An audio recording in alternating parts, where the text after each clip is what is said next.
출애굽기 34장 22절부터 27절까지.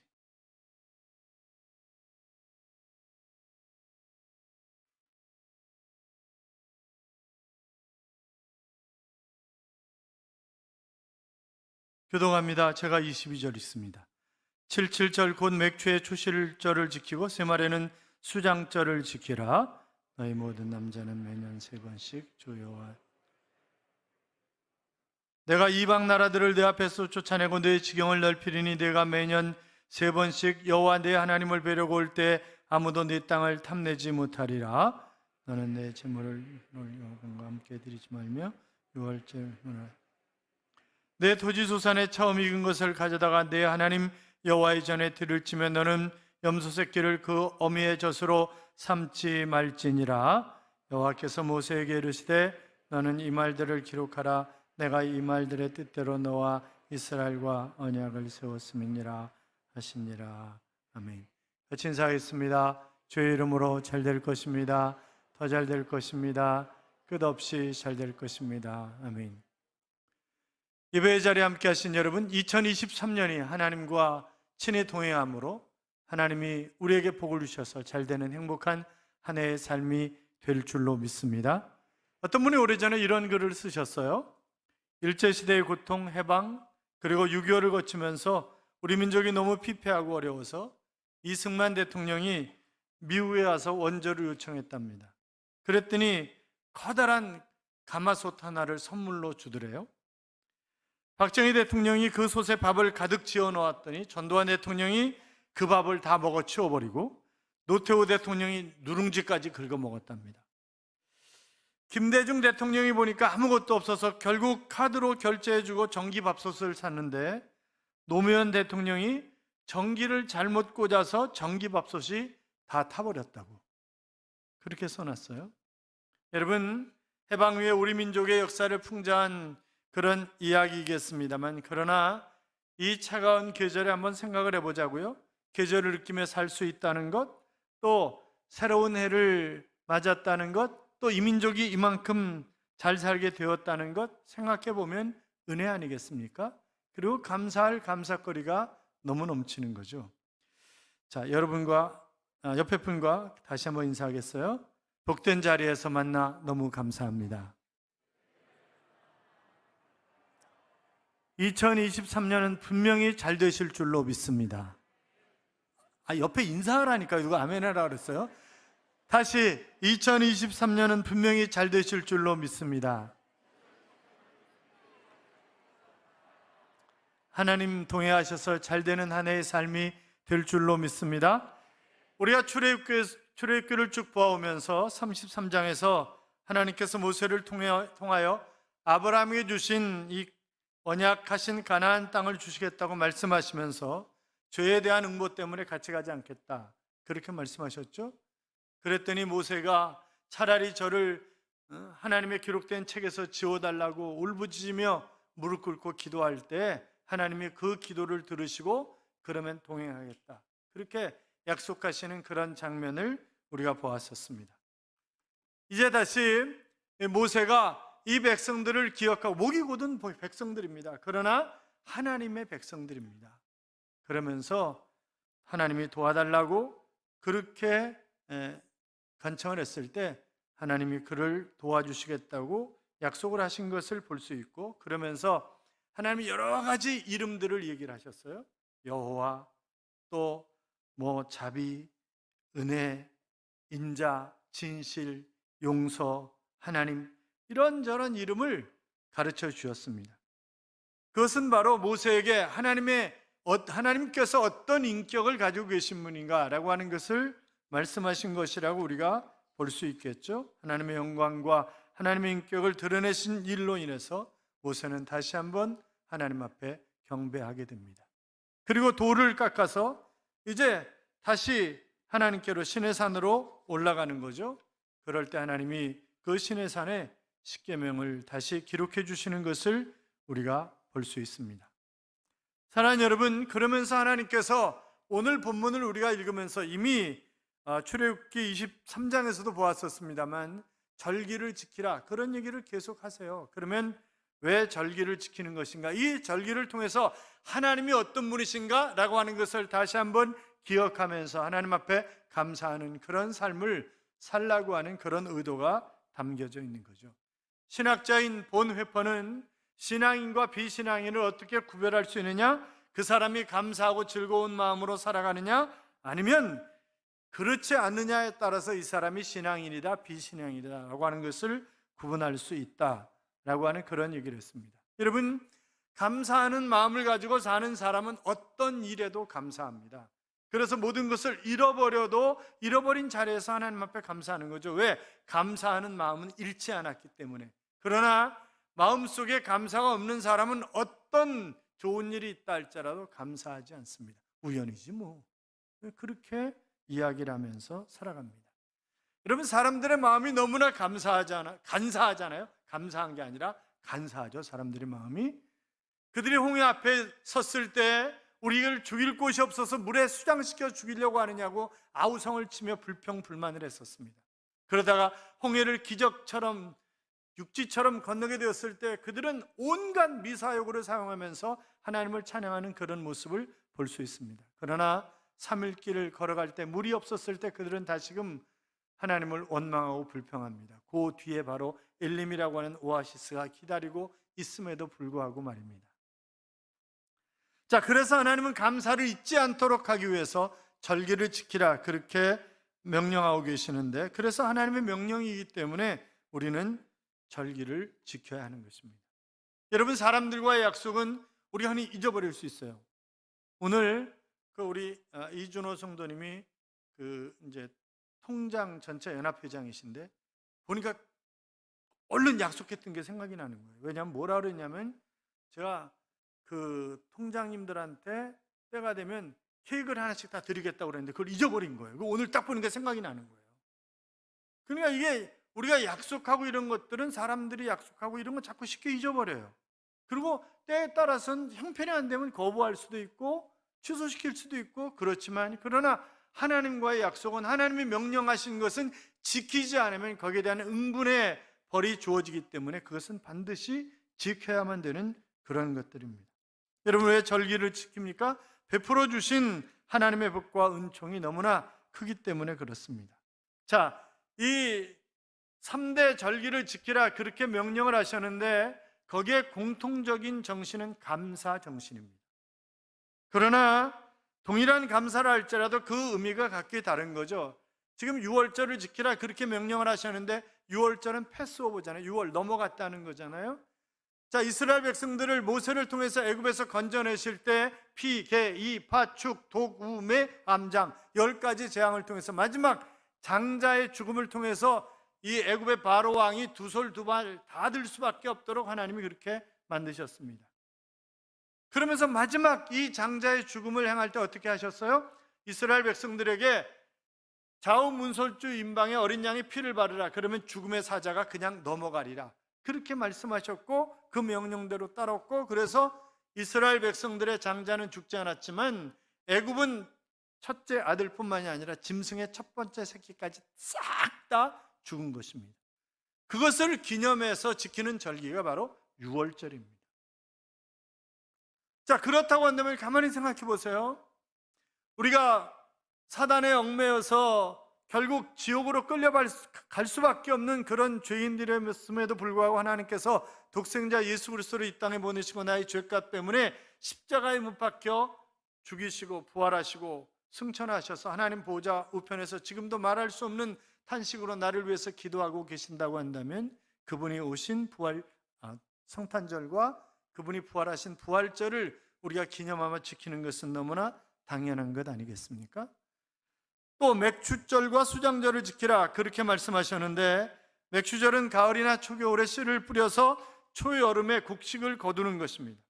그래서 먼저 하나님 앞에 감사하는 거죠. 보리라든지 밀이라든지 옥수수라든지 감자라든지 이런 것들을 추수하고 하나님 앞에 첫 것을 드리면서 감사하는 것입니다. 가을에는 수장절, 곧 오늘날 추수감사절을 지키라고 했습니다. 봄에 심은 곡식을 가을에 거두는 것입니다. 쌀, 포도, 또 가을에 맺는 과일, 이런 것들로 인하여 하나님 앞에 감사하는 것입니다.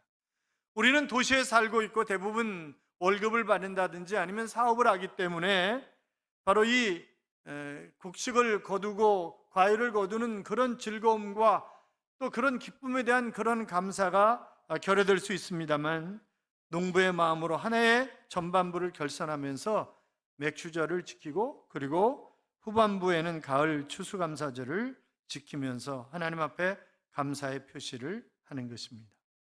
맥추절의 다른 명칭들이 있죠. 초실절이라고 얘기를 합니다. 이스라엘 백성들이 40년 동안 광야 생활에서 한 번도 자기들의 손으로 곡식을 경작해 본 적이 없습니다.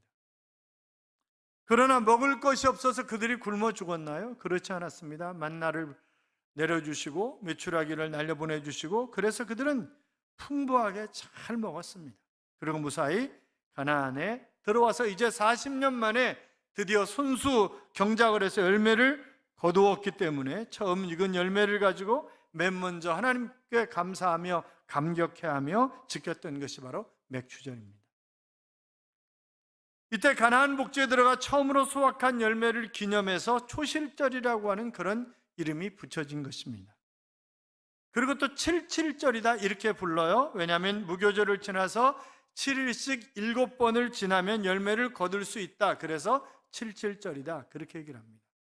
그러다 이것이 신약에 와서는 오순절이다 그렇게 얘기를 하죠. 7일씩 7번을 지난 다음 날이 바로 50일째 되는 날이기 때문에 그래서 오순절이다 그렇게 명명을 하고 있습니다. 자, 그렇다고 한다면 이런 6월절이라든지 또 맥추절이라든지 수장절이라든지 이런 절기를 지켜야 되는데 어떤 마음으로 어떤 자세로 바로 이런 절기를 지켜야 하는가 하는 것입니다. 그것은 가장 귀한 것을 정성껏 드리는, 그것은 마음 자체가 바로 하나님이 내 인생의 최고의 분이다 라고 하는 그런 내 인생의 전부라고 하는 그런 의미가 담겨져 있는 것이 바로 가장 귀한 것, 그것을 정성껏 드리는 것입니다. 그래서 26절에 보면 내 토지 소산에 처음 익은 것을 가져다가 내 하나님 여호와의 전에 드릴지면 너는 염소 새끼를 그 어미의 젖으로 삼지 말지니라 그랬습니다.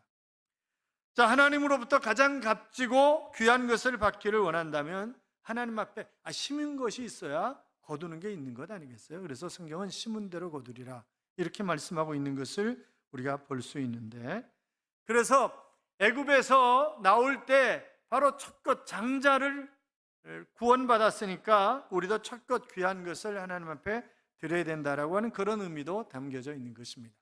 잠언 3장 9절에 보시면 내 재물과 내 소산물의 처음 익은 열매로 여호와를 공경하라. 그리하면 내 창고가 가득히 차고 내 집들의 새 포도즙이 넘치리라. 자, 그러니까 내가 풍부한 삶을 살아가려고 하면 가장 귀한 것, 첫것, 그러니까 그런 마음 자세로 하나님을 섬길 때 하나님이 나를 풍요롭게 하신다라고 하는 그런 의미죠. 여러분 어떤 일을 시작하셨습니까? 첫 수입을 하나님 앞에 드리는 것입니다. 이것이 전적인 하나님의 은혜입니다 라고 하는 그런 고백이 담겨져 있는 거죠. 자, 그런데 염소 새끼를 그 어미의 젖으로 삼지 말지니라 그랬어요. 염소 새끼를 그 생명의 공급원인 바로 어미의 젖에 삼는 행위는 생명의 존엄성을 경멸히 여기는 그런 것이기 때문에 절대적으로 금하고 있는 것입니다. 고대 가나안인들은 맛있는 요리를 만들기 위한 목적으로 바로 어린 것을, 여러분 양고기도 1년 안 된 것을 잡아야 냄새가 안 난다고 그러잖아요. 그래서 어린 거를 다 잡아먹잖아요. 송아지 고기도 마찬가지고 다 마찬가지 아니에요? 그런데 그것을 또 어미의 젖에, 지금도 아랍 세계에 남아있는 그런 관습입니다. 그런데 이것은 생명을 소중하게 여기는 그런 의미로 이방인의 관습을 절대 답습하지 말라라고 금지시키셨던 것입니다. 여러분, 바로 이 절기들은 가진 자만이 즐거워하는 그런 절기가 아닙니다.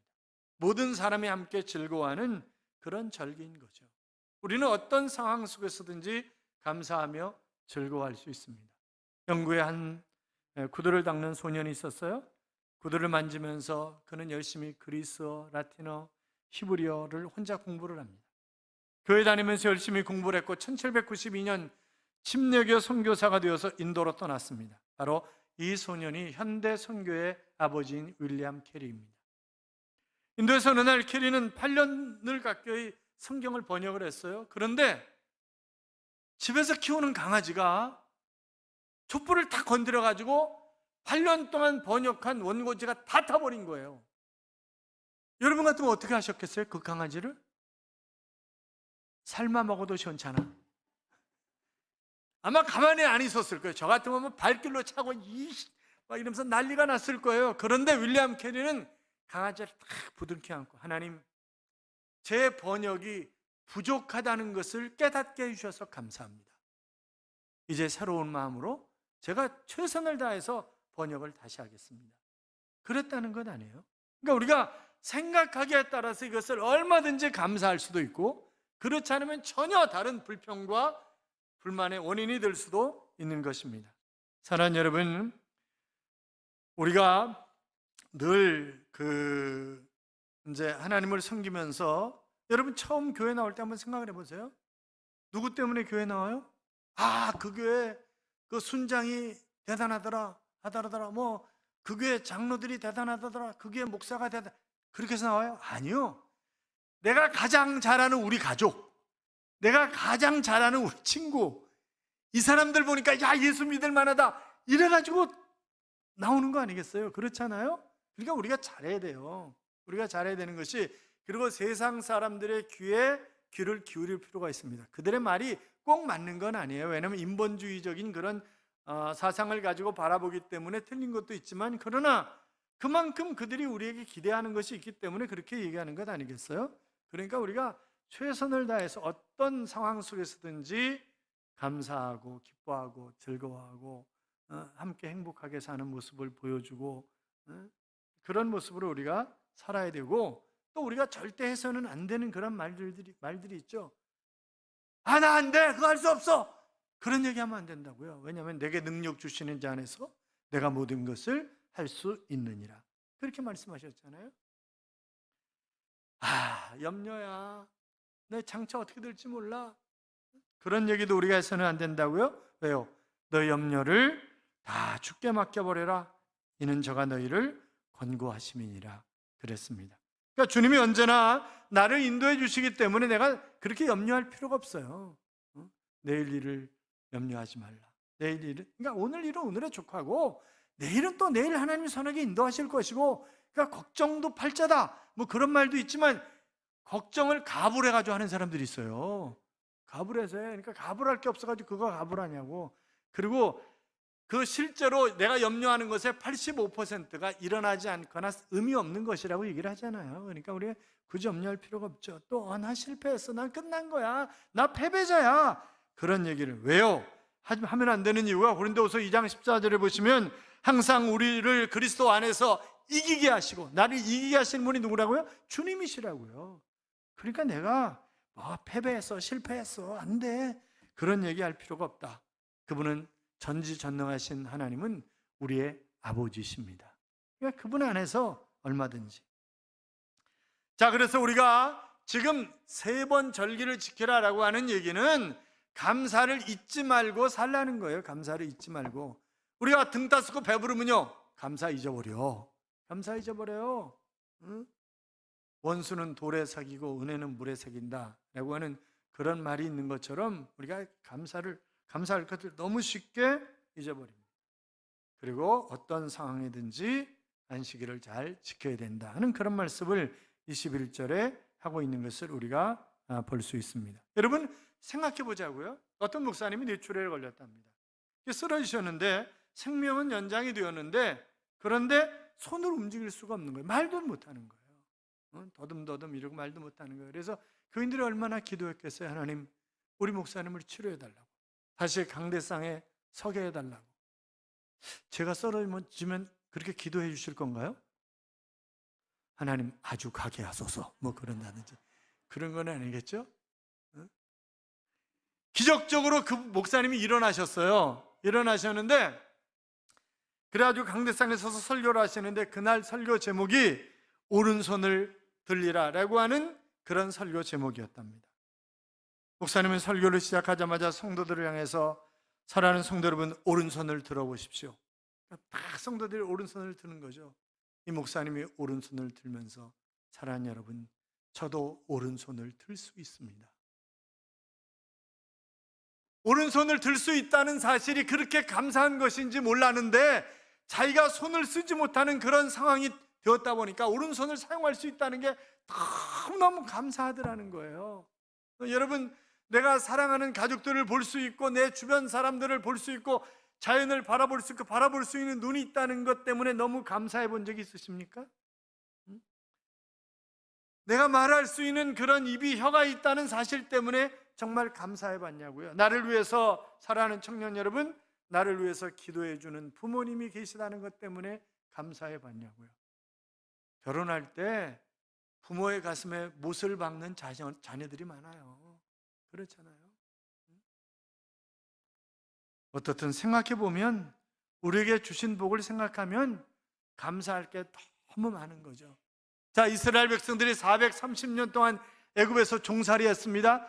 그들이 이제 애굽에서 나왔습니다. 그런데 조상들이 광야에서 불평불만하다가 다 쓰러졌어요. 그럼에도 불구하고 하나님이 완전히 진멸하지 아니하시고 그들을, 그 후손들을 가나안 땅으로 이끌고 돌아오셔서 이제 살게 하시니 너무 감사하고, 또 앞으로 그 하나님이 인도하실 것을 생각하니까 너무너무 감사하는 거예요. 그래서 그들이 감사함으로 절기를 지키는 것입니다. 하나님의 명령이기 때문에 지켜야 하지만, 그러나 되돌아보면 감사할 것이 너무나 많기 때문에 그들이 감사절을 지키는 것입니다. 그러면 지키는 자에게 보장해 주시는 게 뭐예요? 24절에 보면, 내가 이방 나라들을 내 앞에서 쫓아내고 내 지경을 넓히리니 내가 매년 3번씩 여호와 내 하나님을 뵈려고 올라올 때 아무도 내 땅을 탐내지 못하리라 그랬습니다. 하나님 지경을 넓혀주시겠다는 거예요. 그 이야기는 가나안 족속을 몰아내 주시겠다 하는 그런 약속이 거기 포함되어 있는 거잖아요. 여러분, 이들이 전쟁에 능한 사람들입니까? 아니요, 그렇지 않습니다. 노예였다가 이제 광야에서 태어난 그 후손들입니다. 그들은 전쟁에 능한 사람들이 아닙니다. 그런데 하나님이 전쟁에 능한 가나안 7족속, 그들을 다 하나님 쫓아내 주시겠다는 거예요, 친히. 뿐만이 아니라 하나님을 뵈려고 올 때 아무도 내 땅을 탐하지 못하리라, 하나님 지켜주시겠다고 하는 그런 동일한 약속 아니겠습니까? 사랑하는 여러분, 2023년이 감사를 녹진 그런 삶을 살아서 하나님이 지켜주시고 여러분의 지경을 넓혀주시는 그런 귀한 한 해가 되시기를 주님의 이름으로 축원합니다. 뿐만이 아니라 감사하는 자의 미래를 하나님이 보장하시는 것입니다. 얼른 보면 누구 보면 알 수 있어요? 다니엘. 자, 다니엘이 포로로 잡혀갔습니다. 그런데 워낙 괜찮은 거예요. 다리오 왕이 전국을 120도로 나눠서 통치를 하면서 3명의 총리를 세우는데 그 중에 하나가 다니엘이었습니다. 그런데 다니엘을 가장 으뜸되는 자로 세우려고 하니까, 아니, 굴러온 돌이 박힌 돌을 빼버리냐? 이러면서 난리를 치는 거죠. 그리고 음모를 꾸미잖아요. 결국 다른 신에게 제사를 드리거나 절을 하면 결국 사자굴 속에 집어넣자고, 한 달 동안. 그러니까 오직 왕에게만, 황제에게만. 그러니까 나를 섬기려고 그러는구나. 그리고 오케이, 그리고 사인해 준 거 아니에요? 그러나 다니엘 6장 10절에 보시면 성경은 이렇게 기록합니다. 다니엘이 이 조서에 어인이 찍힌 것을 알고도 자기 집에 돌아가서는 그 방에 예루살렘으로 향하여 열린 창에서 전에 행하던 대로 하루에 3번씩 무릎을 꿇고 기도하며 그 하나님께 감사하였더라. 죽을 위기에 처해 있는 거예요. 그런데도 하나님 앞에 감사하며 여전히 똑같이 예루살렘을 향하여 창문을 열고 기도하는 것입니다. 그러면 감사하며 기도했던 다니엘이 죽었습니까? 아니요, 그는 더 출세했습니다. 사자들의 입을 막고 음모를 꾸몄던 그들이 오히려 사자의 밥이 되었던 사건을 우리가 잘 알고 있지 않습니까? 그런데 우리가 감사에 너무 인색해요. 문둥병을 고침받은 10명을 보세요. 9명은 감사하지 않고 돌아갔잖아요. 그냥 가버리잖아요. 히스기야 보세요. 그가 죽을 병에 걸렸습니다. 하나님 앞에 간절히 기도했을 때 벽을 향하여 간절히 기도한다는 얘기는 모든 것 다 끊고 오직 하나님만 바라보나이다 라고 하는 그런 의미 아니겠어요? 그런데 하나님이 그에게 15년간 생명을 연장시켜 주셨습니다. 그 후에 히스기야가 감사했다는 기록이 없습니다. 15년 동안 한 일이 뭐예요? 애 둘 낳았어. 애 둘. 개차반이야 완전히. 완전히 개차반이에요. 이 두 아들이 나라를 말아먹는 것입니다. 응? 사랑하는 여러분, 감사하는 자에게 하나님이 미래를 열어주시지, 감사하지 않으면 그도 그 후손도 망하고 마는 것입니다. 그러니까 우리가 내가 감사하는 삶을 살아야 내 자식도 감사하고 내 주변에 있는 사람들도 늘 감사하고, 이 감사도 전염이에요. 불평 불만도 전염이에요. 연세의대 예배학과 김현창 교수가 3141쌍의 대사증후군을 조사했더니 남편에게 대사증후군이 있으면 아내가 대사증후군에 걸릴 확률이 32%가 높아진다는 거예요. 아내가 대사증후군에 걸려 있으면 남편이 대사증후군에 걸릴 확률이 다른 사람에 비해서 29%가 높아진다는 거예요. 심장병, 뇌졸중도 부부간에 동시에 나타나는데 공통된 식습관의 영향 때문이라 그러죠. 간 기능 장애와 위험도 대부분 부부가 같이 앓는다고 하는 것입니다. 우울증, 불안증, 위궤양, 궤양성 대장염, 만성 기관지염 등도 부부간에 비슷하게 발생하는데, 심지어는 암 발생도 부부간에 일치할 때가 너무 많다는 거죠. 배우자가 설암에 걸렸을 때 바로 상대 배우자가 설암에 걸릴 확률이 다른 사람들에 비해서 35배라는 거예요. 배우자에게 위암이 생기면 그 배우자에게 위암이 발생할 확률이 다른 사람에 비해서 6배, 치매도 마찬가지입니다. 별로 유쾌하지 못한 이야기지만 평생을 함께하는 부부가 닮는다니 어쩌겠어요. 어디 그뿐입니까? 오랜 친구, 절친이라고 우리가 얘기를 하죠. 그런 친구들끼리도 서로 닮는다고 이야기를 합니다. 사랑하는 여러분, 우리가 닮아야 할 것은 주님입니다. 주님과 깊은 교제를. 자, 모세가 그래서 시내산에 올라갔어요. 주님, 하나님과 깊은 교제를 합니다. 그리고 내려왔는데 어떻게 해요? 얼굴에 광채가 나는 거예요. 옆에 사람 한번 쳐다보세요.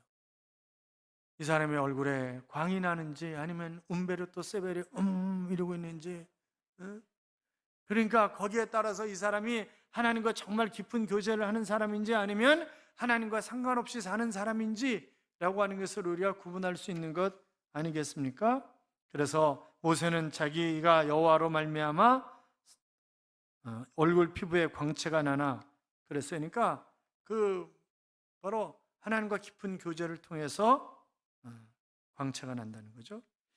2차 세계대전이 한창이던 1941년 12월에 영국은 거함 프린스 오브 웨일스호를 잃게 됩니다. 이것은 영국의 자존심이었습니다. 이를 계기로 일본군은 연합군의 숨통을 조이고 있었습니다. 전세가 불리해지니까 영국의 처칠 수상이 루즈벨트 대통령을 만나기 위해서 미국으로 건너갔습니다. 그런데 신통치 않게 되는 거예요. 회의가 제대로 진행이 안 되는 거예요.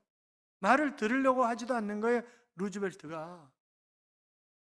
그래가지고 어떻게 하나 고민을 하면서 호텔에서 잠자리에 들었는데 이제 목욕이나 하자.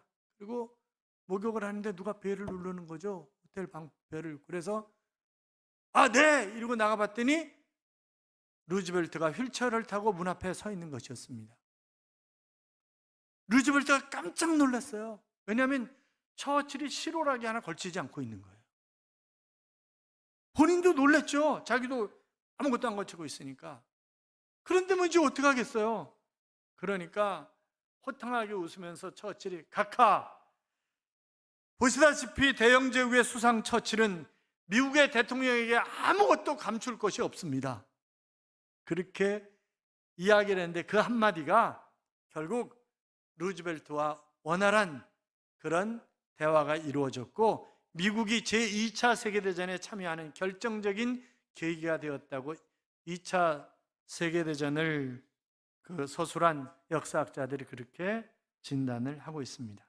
사랑하는 여러분, 친밀감이 하나님과 우리 사이의 핵심입니다. 주님과 정말 가까우면 행복하게 살 수 있습니다. 얼굴이 환하게 빛난다니까요. 사랑하는 성도 여러분, 우리는 희망찬 기대가 되는 2023년을 만났습니다. 금년 한 해가 하나님의 기쁨이 되고 감사의 해가 되도록 하자고요. 그래서 나를 이 땅에 보내시고 지키시고 인도하시는 하나님, 나의 삶이 하나님의 기쁨으로 얼룩진다면 그분은 우리의 삶을 더욱 풍성하게 할 것입니다.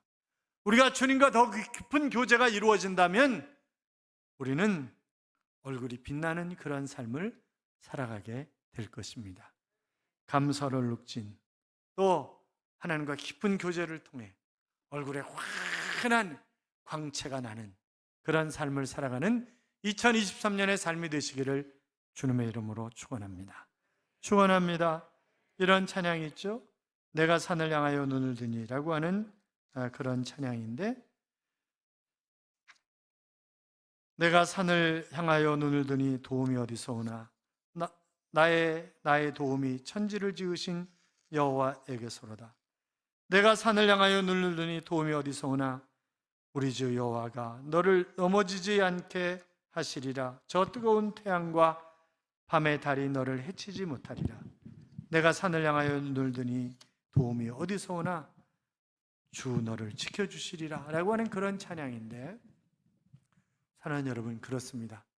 우리가 산을 향하여 눈을 들면, 아니 그 이야기는 하나님을 바라보고 살아가면 그분이 나를 도우시고 나를 지키신다고 하는 그런 의미 아니겠어요? 우리 같이 감사하며 하나님만 바라보고 하나님과 친밀한 교제를 나누며 사는 그런 2023년 되시기를 주님의 이름으로 축원합니다. 축원합니다.